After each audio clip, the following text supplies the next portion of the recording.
All right, everybody. What I'm going to be doing is every couple of days or so, I'm going to be posting review videos for the questions you guys are coming up with based on either the FRQ corrections, the test corrections, really just sort of anything you guys feel like you're struggling with, so we can have you best prepared for the AP test in May. So what I'm going to be doing today is I'm going to be going over loanable funds, because that was the thing that most people said they were struggling with on the survey I posted on Google Classroom. So if you guys have anything else that you're struggling with, things that you feel like you need help with, you can always send me an email, you can post on Remind, or you can just kind of post on Google Classroom, whichever works best for you guys. I'll be checking all of them. So on Google Classroom, I uploaded a PowerPoint for you guys to follow along, and I'm also going to be doing it right here. So if you guys can just click on that, it's the Loanable Funds PowerPoint. So we're going to go over loanable funds. A couple of reminders: you guys' FRQ and test corrections are going to be due on Wednesday. So I want to make sure those are in, so those can be put in before the quarter grades come out. Those come out on the 15th, by the 15th. So you want to make sure you have those in on Wednesday, so I have that week to grade. And then I'm going to be posting a second video a little later today about the stock market project, giving you some more information on that. Okay, loanable funds graph. So this is a basic graph. You guys should be familiar with this market graph. Supply goes up as always, demand goes down as always, D goes down. Real interest rate on one side, quantity of loans on the bottom. So you want to remember how to draw all these graphs. Even though you won't have to draw them on the AP test, it still will be helpful for you to know what they look like in order to do your best on the test. Okay, so what are the things that affects loanable funds? This is what I feel like most of you guys are probably struggling with the most. What are the determinants of loanable funds?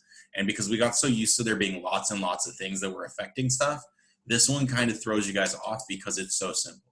There's really two things that affect the demand for loans and one thing that affects the supply for loans. So I'm going to start with the demand for loans. The major thing here is government borrowing. So if the government, if the government is going to increase spending, so if the government spends money, they need to pay for it in one of two ways. They can either raise taxes or they can borrow money from banks. Those are pretty much the two ways that they're going, or borrow money from banks, yeah. Those are the two ways that they're going to be able to raise money in order to pay for their spending.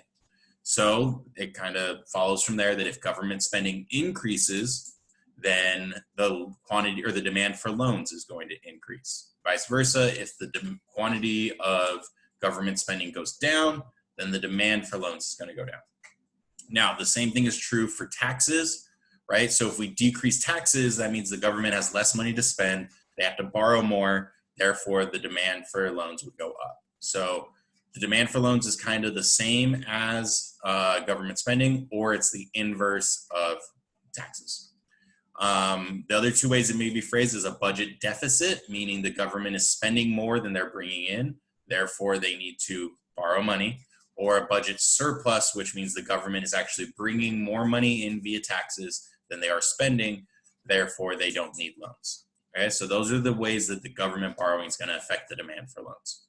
The other way is going to be through business opportunities. So if businesses are going to see an opportunity for them to make money in the future, they will borrow money now so that way they can make more money in the future. They're going to borrow money, invest in physical capital, and that way they can make more money going forward into the future. Okay, so I put a little example there based on current events. So Perel, that's a hand sanitizer company, they see an opportunity to sell more hand sanitizer right now, right? We can all kind of agree Perel probably thinks that right now is a good time to sell hand sanitizer. However, their current factory setup has a maximum amount of hand sanitizer that they can produce. So what are they going to do?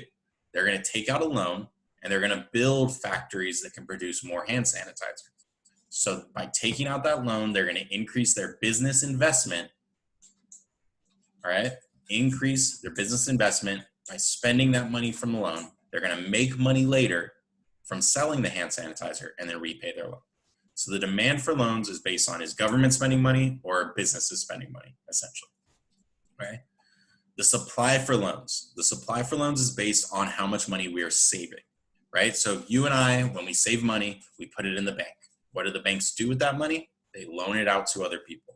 So the marginal propensity to save, how much money we're saving, how much money we're putting into the bank is going to be the thing that most affects loans. right? Is there more money being put into banks? Is the money supply in banks increasing? Therefore, banks are loaning out more money. Therefore, there's more money supply to be, or there's more funds to be borrowed. Okay, so those are the two things that are going to be determining the determinants of the loanable funds. Okay, how do you explain this when the question asks you, okay, the most common way this question appears on an AP test is going to ask you, it's going to say something about interest rates. So interest rates are going to go up or down. And what effect does that have on aggregate demand, right? So if interest rates go down, that means we're going to increase the quantity of loans because people are going to be taking out more loans, which causes aggregate demand to increase because of investment spending, right? Lower interest rates, people take out more loans, they spend that money, they invest it. And then vice versa, if interest rates go up, quantity of loans go down, aggregate demand goes down because there's lower investment spending. All right, the big exception to this for loanable funds is the crowding out effect.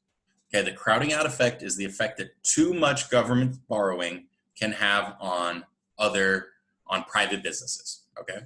So if government spending is going to increase, that's going to cause an increase in government borrowing as well, right? That's a budget deficit. So the demand for loans increases. That's what we see right here. The demand for loans goes from here at this equilibrium, increases to this new higher equilibrium up here. So we have a higher quantity of loans, but also the real interest rate increase. This increase in the demand for loans, like I said, is causing that real interest rate to go from here to there. Okay, what does it mean if real interest rate's up? That means that businesses, people are less likely to take loans, right? Because they're more expensive. The interest rate is the cost of the loan. More expensive, so people are going to take out less loans. So what is the crowding out effect? Higher interest rates means businesses take out less loans. If businesses are taking out less loans, they have less investment spending. Lower investment spending means lower aggregate demand. So by government increasing spending, it actually in the long run can cause business investment to decrease, right? We call that the crowding out effect. Too much government spending hurts businesses and then hurts the overall economy. So with all things like we've kind of talked about before, we want to find that balance, that equilibrium. Where is government spending going to be at a point where it does not cause that crowding out effect? All right, let me know if you have any questions via email or remind. I might be posting another video about our stock market project, and I'll be posting more videos based on the kind of questions that you guys are having going forward. All right, thanks everybody.